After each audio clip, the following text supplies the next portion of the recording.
नदियों पर संकट, मिशन वाई की पहल, कोल कंपनियों की मनमानी से बढ़ा खतरा।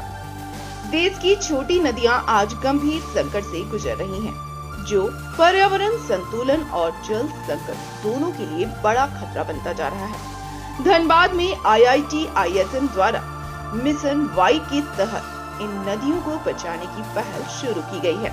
इस अभियान के तहत जिले की छोटी नदियों का डाटा तैयार किया जा रहा है, क्योंकि अतिक्रमण और मानवीय हस्तक्षेप के कारण कई नदियां विलुप्त हो चुकी हैं या खत्म होने की कगार पर हैं।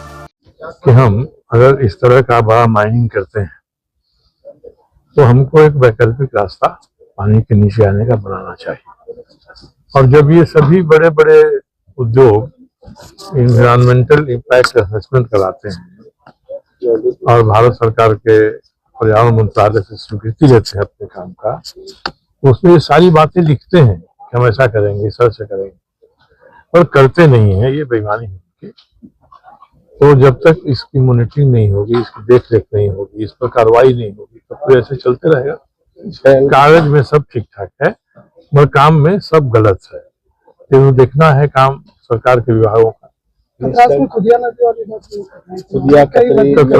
कतरी नदी है, यहाँ खुदिया नदी की बात कई बार उठाए हम लोग। ऐसे दर्जनों नदियां हैं। जमुनिया थोड़ा बड़ी नदी है इन लोगों से, तो दर्जनों नदियां हैं जिनकी बात मैंने उठाया था। और अंशुमाली जी इसी विषय को लेकर शोध कर रहे हैं, राज्य के कई हिस्सों में कर रहे हैं। तो इनका जो शोध है, इसके नतीजे आएंगे तो उसमें सरकार अपनाए तो बहुत बड़ा उपकार होगा आम जनता पर सरकार का।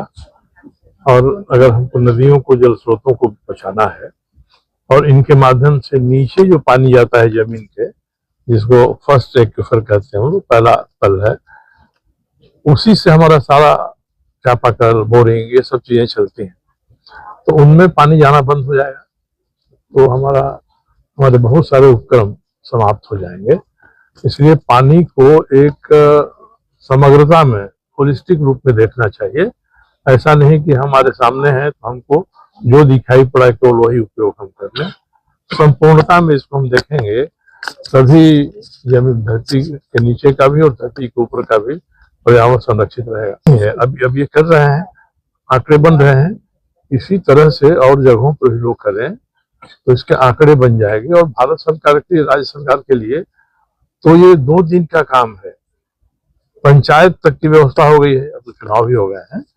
पंचायत तक इनके जो अफसर हैं उनसे वो कहें तो हफ्ता भर में अपने इलाके में अभी क्या है, वहाँ के लोग इतिहास भी बता देंगे पहले क्या रहा है। तो ये कोशिश करें, तो बहुत कठिन काम नहीं है ये। तो बहुत सारी योजनाएं ये चलाते हैं, उसमें इसको भी शामिल कर लें कि हमको विलुप्त जलधाराओं को या मृतप्राय हो रही जलधाराओं की सूची इकट्ठा करनी है और कैसे हम उनको जिंदा रखेंगे, इसके लिए प्रयास करने हैं। तो ये कोई बहुत बड़ा काम नहीं है, आराम से काम करा सकते हैं। धनबाद जिले की जमुनिया, कतरी, खुदिया, खोदो और मटकुरिया जैसी सहायक नदियां लगभग मृत प्राय हो चुकी हैं। वहीं दामोदर और बड़ाकर जैसी प्रमुख नदियों की स्थिति भी चिंताजनक बनी हुई है। आरोप है कि कोयला उत्पादन में लगी कंपनियां BCCL, ECL और सेल नदियों की प्राकृतिक स्वरूप से छेड़छाड़ कर रही हैं।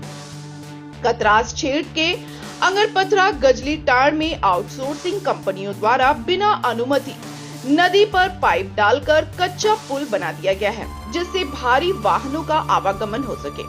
वहीं मुराइडी क्षेत्र में खोदो नदी की धारा को OB बर्डन डालकर बाधित कर दिया गया है, जिससे नदी तालाब में तब्दील हो रही है। धनबाद में कौन कौन सी मुख्य नदियां हैं और कौन सी ऐसा लग रहा है कि विलुप्त हो गई या विलुप्त हो चुकी है? क्रिटिकल इंडेंजर्ड कैटेगरी में आपकी 3 नदियां हैं, जमुनिया, कतरी एंड खुदिया। और विलुप्त तो आप मटकुरिया को विलुप्त बोल सकते हैं आप। तो इसका क्या धनबाद में प्रभाव पड़ने वाला है? आप इसको कैसे संरक्षित किया जाए? इसको संरक्षित करना हम भूमि अधिग्रहण के माध्यम से ही कर सकते हैं। जैसे हर कार्य के लिए, हर स्कीम को लॉन्च करने के लिए और सफल बनाने के लिए हम लोग जमीन अधिग्रहण करते हैं।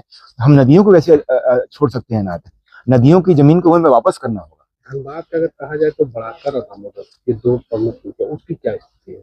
बराकर भी क्रिटिकली इंडेंजर्ड है और दामोदर भी क्रिटिकली इंडेंजर्ड में चली गई है, क्योंकि इसकी सभी सहायक नदियां अपने सभी तरह के हाँ 70% से ऊपर उनमें जो स्ट्रीम्स थी वो नष्ट हो चुकी हैं। जो आप बता रहे हैं जमुनिया, कतरी और खुदिया, तो इसमें जो कोल माइंस है आपका कंपनी है, उसमें क्या भूमिका है विलुप्त होने में, या कुछ ऐसी तरीके से प्रोडक्शन किए जो उन नदियों को नुकसान दिए? कोल माइंस इंडस्ट्री जितनी भी है वो अपने किसी भी इन्वायरमेंटल इम्पैक्ट असेसमेंट में वाटरशेड को रिपोर्ट लाती ही नहीं है, और अपने माइन क्लोजर प्लान में कभी भी वाटरशेड मैनेजमेंट के बारे में बात ही नहीं करते हैं। और जो आज के डेट में रीपर्पसिंग का बात चल रहा है, माइन ऑफ एरिया के हमको कैसे रीपर्पस करना है, कैसे यूटिलाइज अगेन करना है, उसमें वाटरशेड मैनेजमेंट के बारे में कोई उल्लेख ही नहीं है। यानी कहा जाए कि बीसीसीएल हो या सीएल हो या जो भी कोई कंपनियां हो या सीएल हो, वो नदियों को एक तरह से विलुप्त कराने का बड़ा कारण बनी अपने प्रोटेक्शन के लिए। माइनिंग प्रोडक्शन और माइनिंग एरिया बहुत बड़ा जिम्मेदारी उनके ऊपर जाता है कि उन्होंने अपने छोटी नदियों को विलुप्त होने में उनका बहुत बड़ा रोल है। तो वो जो बताते हैं कि हम एनवायरमेंटल के लिए और सुरक्षा मानकों के लिए बहुत से कार्य करते हैं, क्या वो कागजी है या फिर धरातली? नहीं, वो तालमेल नहीं खाता है। वो उनके कहने और कथनी में बहुत अंतर है, जमीनी धरातल में बहुत है, और जिला प्रशासन को इसमें बहुत तेजी के साथ और बहुत ही जिम्मेदारी के साथ इंटरवेंशन करना चाहिए। तो आने वाले समय में धनबाद वासियों को एक बड़ा परेशानी झेलना होगा। अभी तो हम पानी खरीद रहे हैं, हमारे पास नदियां कहाँ हैं? धनबाद जिले में कहने को कतरी, खुदिया और जमुनिया है, लेकिन उसमें पानी कहाँ है?